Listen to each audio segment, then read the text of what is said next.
Here's what's making news at midday. Police are trying to figure out how a man bought the gun used in the Middleton workplace office shooting. We'll have live coverage this afternoon as police release more information about the shooter. This is News 3 at noon. Hello, everybody. Thanks for joining us on this Friday. Mark will be back on Monday. Middleton police are releasing new information about the shooting at a Middleton software company. Police say Anthony Tong shot 4 co-workers at WTS Paradigm on Wednesday before police shot and killed him. All 3 victims who were seriously injured in the shooting are expected to survive. Today, the officers who fired shots at Tong will be interviewed by the Division of Criminal Investigation, and we are also learning more about Tong himself. Our Kelly Arthur was at the news conference this morning as police gave their update, and she joins us now with the latest. Kelly? Susan, authorities telling us Middleton shooter Anthony Tong was found mentally unfit to carry a gun following an incident 14 years prior to that WTS Paradigm shooting. Now, police wouldn't go into detail as to what exactly happened back in 2004, but it did happen in South Dakota where he lived at the time. Police responded to Tong for a mental health check. A judge revoked his license to carry following that incident. Middleton Police Chief Charles Folk today stressed that it's unclear if mental health was a factor in Wednesday's shooting. We must use caution in trying to jump to conclusions that this is a mental health related shooting incident. And also we need to be cautious that we don't paint everyone with the broad brush of everyone with a mental health issue is going to become an active shooter, because as we know that is not the case. Police are still trying to determine a motive and also trying to figure out how Tong got the gun. They describe the weapon as, quote, unique, making it more difficult for ATF to track down the seller.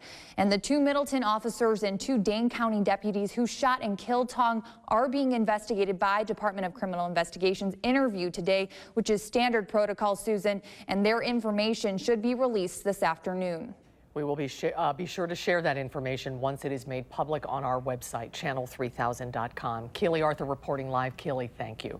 Turning to weather now, let's head to the Weather Center where Chris Reese is watching the forecast, and boy, does it feel like fall today. It really does. That was right on cue with that cold front that came in yesterday. Temperatures much cooler. Of course, the cloud cover does have a little bit to do with that. Here's how it looks outside right now. Yep.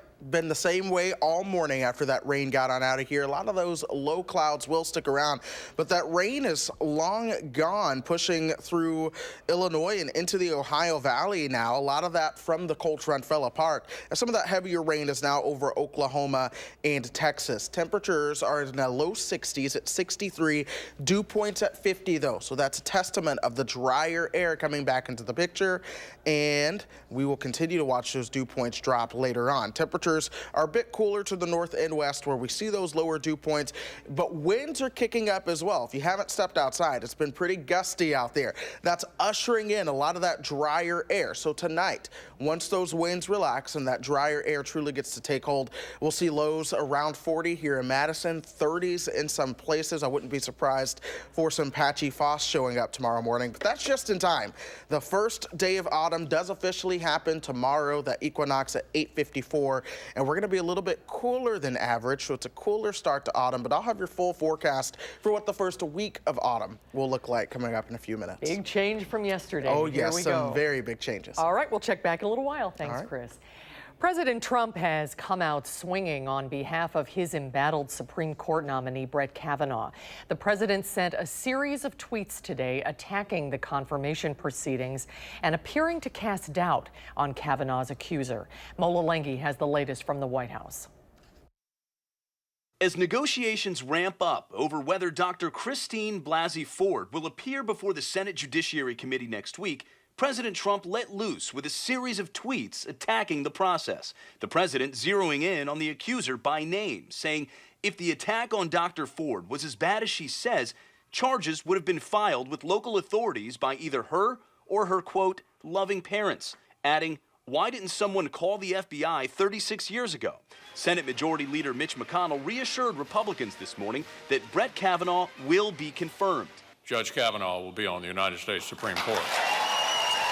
Lawyers for Blasey said she cannot testify on Monday, but later in the week might work if the committee meets certain requests, including having her testify after Kavanaugh and having both be questioned by senators and not outside counsel. She also wants the committee to subpoena Mark Judge, the student Blasey says was also in the room at the time of the alleged assault. Some of the conditions seem, well, we'll see what the Senate Judiciary Committee decides. It's up to them to put the process. But as you know, usually the accuser goes first because they have to lay out the claim that you can then respond to.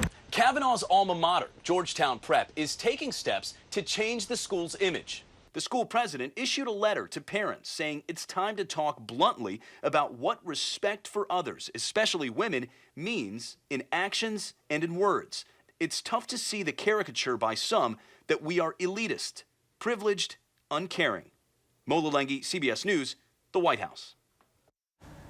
1 week after Hurricane Florence slammed into the Carolinas, the worst of the flooding may still be ahead. The storm's death toll has risen to at least 42. 11 rivers in the Carolinas remain at major flood stage, and some rivers in South Carolina still have not crested. Federal help is headed to Wisconsin to give a hand to the people affected by the summer's flooding here. Government workers will begin assessing storm damage across the state next week. Local and county officials will be escorting federal emergency management teams to take a look at damage in 17 different counties across Wisconsin on Monday. Officials say you do not need to be home for your damage to be verified. Estimates are more than $1 million in just home damage and $75 million in public damage. Wisconsin will receive millions of dollars more from the federal government to help fight the opioid epidemic. The U.S. Department of Health and Human Services announced it's giving more than $16 million toward treatment and prevention. Across the country, it's awarded more than $1 billion to states with opioid problems. That money will help increase access to treatment and support prevention and recovery services. A Sun Prairie woman was arrested for 2 drunken driving charges by the same Dane County Sheriff's deputy twice in one night. 35-year-old Shannon McGann was arrested for OWI around 12:30 Friday morning in Blooming Grove. It was her first offense, and she was released to a responsible party. The same deputy who did that stop noticed her driving again 2 hours later and pulled her over again. McCann was taken to the Dane County Jail, and she was still testing at more than twice the legal limit. She was cited for another OWI. There's more to come today at noon. When we come back, we'll see what Howard's working on this Friday in the Mr. Food Test Kitchen. We're giving you a hall pass so you can join us as we wrap up our week-long salute to retro school cafeteria foods. You won't want to miss this one.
As we wrap up our week-long tribute to retro school cafeteria lunches, I knew we needed to include a staple that was on the menu almost every Friday. It's fish sticks, but rather than making them exactly like they did back in the day, which were often pretty plain, we thought we'd give them an up-to-date twist. We start off by cutting about 1.5 pounds of fresh cod or haddock into 1-inch strips. Now, instead of simply dipping these in beaten eggs like the cafeteria ladies used to do, we dip ours in some ranch dressing, which will give these a ton of flavor. And forget coating them in plain old breadcrumbs, because we're rolling ours in finely crushed potato chips that we seasoned with a few off-the-shelf spices. Once they're coated, we'll pop them in the oven for 20 minutes or so until the fish flakes. Let me tell you, these are way better than the fish sticks I had in school. And when you serve these with the typical go-alongs, get ready for a dish that'll make the grade. The updated version for our cafeteria fish sticks is online now, along with all of our retro cafeteria recipes from this week. I'm Howard in the Mr. Food Test Kitchen, and I hope you had as much fun as we did, 'cause, ooh, it's so good. Thank you, Howard. Still to come at noon, tomorrow is the first day of fall, and right on cue, the cooler weather has arrived. Chris will take a look at the weekend forecast when News 3 at noon continues.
Wall Street is hitting new highs this noon, and Amazon's ups the competition with Apple. Here's Diane King Hall with today's Money Watch report.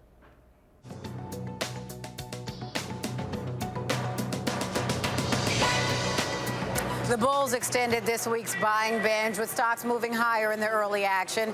Investors continue to shrug off rising trade tensions between the U.S. and China, and traders are also bracing for a heavy volume day. Thousands of jobs are on the chopping block at Wells Fargo. The bank says it plans to slash its workforce by 5 to 10% over the next 3 years. Wells had more than 260,000 employees on the books at the end of June. Cuts of this magnitude could translate to more than 26,000 pink slips. Wells Fargo has been reeling in the aftermath of several investigations, including a fake account scandal revealed in 2016. Meantime, beginning today, credit freezes will be free in all 50 states. The new consumer protection comes as part of an update to the Fair Credit Reporting Act. Experts say credit freezes are the best way to prevent fraudsters from opening credit in your name.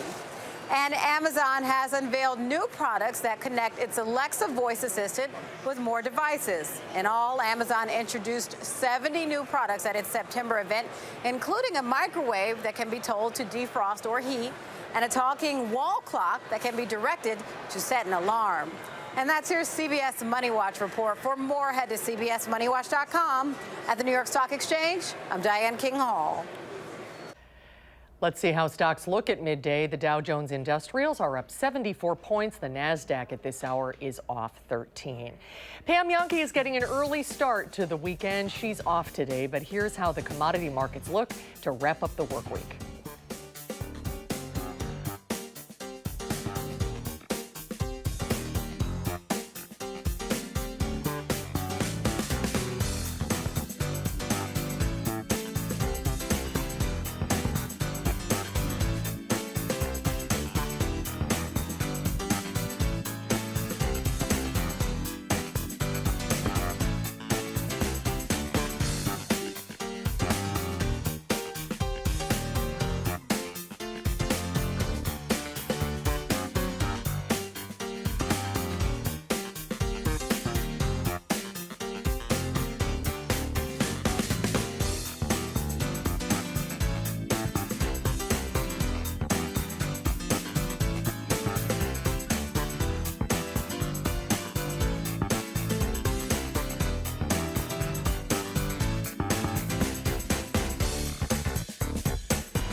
Pam will be back on Monday. Chris is here now with the weather. It's refreshing outside. It is refreshing. Breezy. A breath of fresh air literally came in, especially after the heat and the humidity yesterday. I tried to wash my car thinking, you know, it'll feel good. No, it did not. And I got eaten alive by mosquitoes. Those are still with us. But nonetheless, we had quite a roller coaster ride over the past 24 hours. Here's how things topped out. Asking for a friend. If you all could just let me know what time the fronts came through just from looking at this, that would be fantastic. Here's the deal.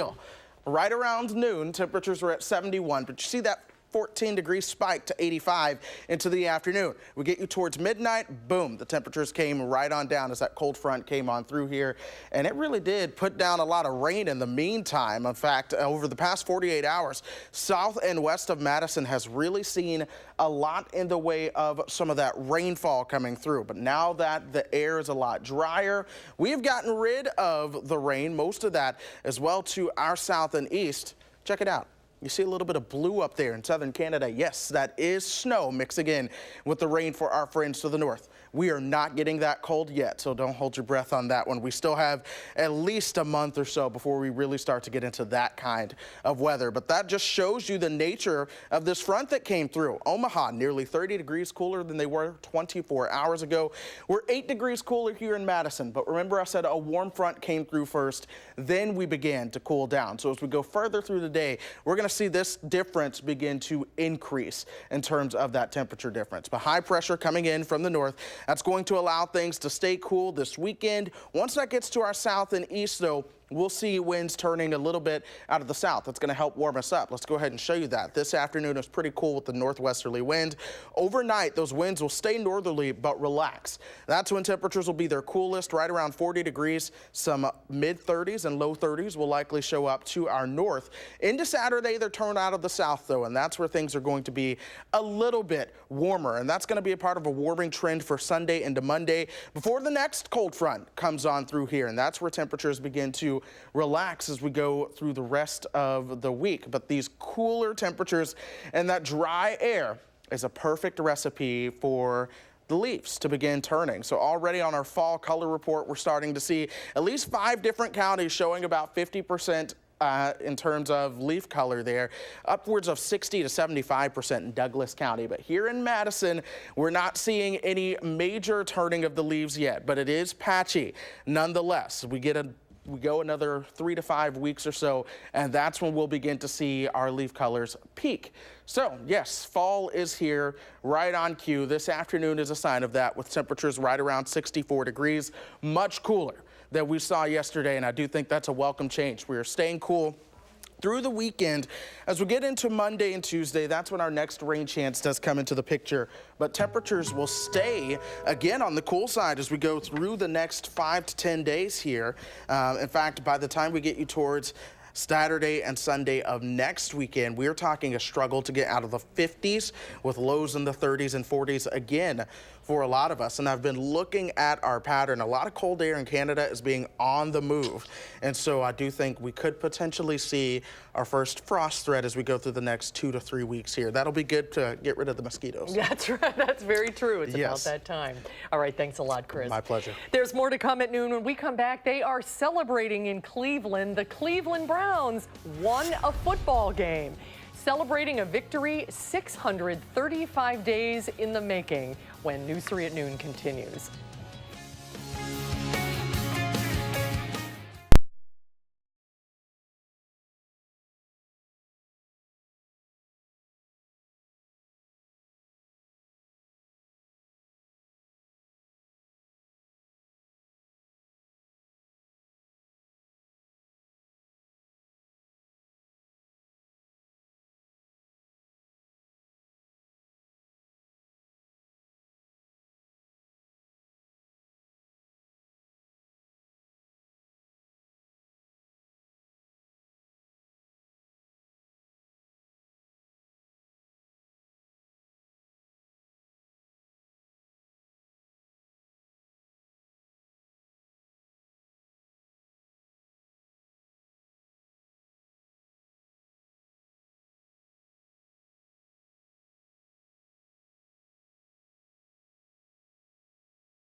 The second longest winless streak in the NFL's modern era is over. The Cleveland Browns beat the New York Jets last night. John Shumo reports.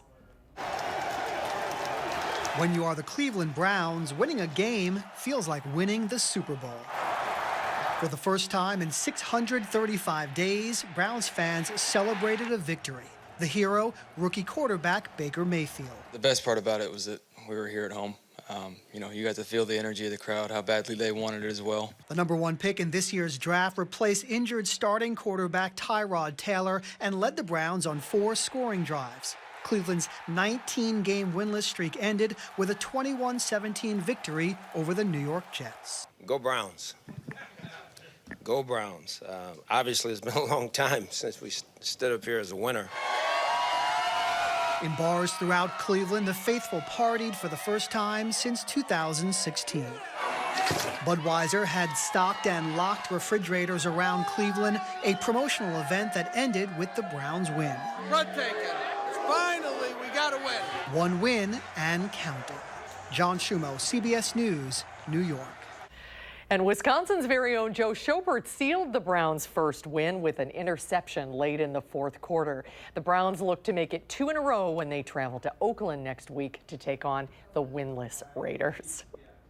You're shaking your head. All things come to an end. That's true. You just don't give up. Don't give up. Don't give up. And it'll work. That's right. It'll all work out. Just like this heat didn't want to give up, but it came to an end. We are finally seeing some cooler temperatures that are about what we should see for this time of the year in South Central Wisconsin. Dry air for the weekend. It's going to be beautiful. Get outdoors if you have the chance to do so. Looks great. Thank you, Chris. Have a great day, everybody. See you back here for Live at 4 later this afternoon.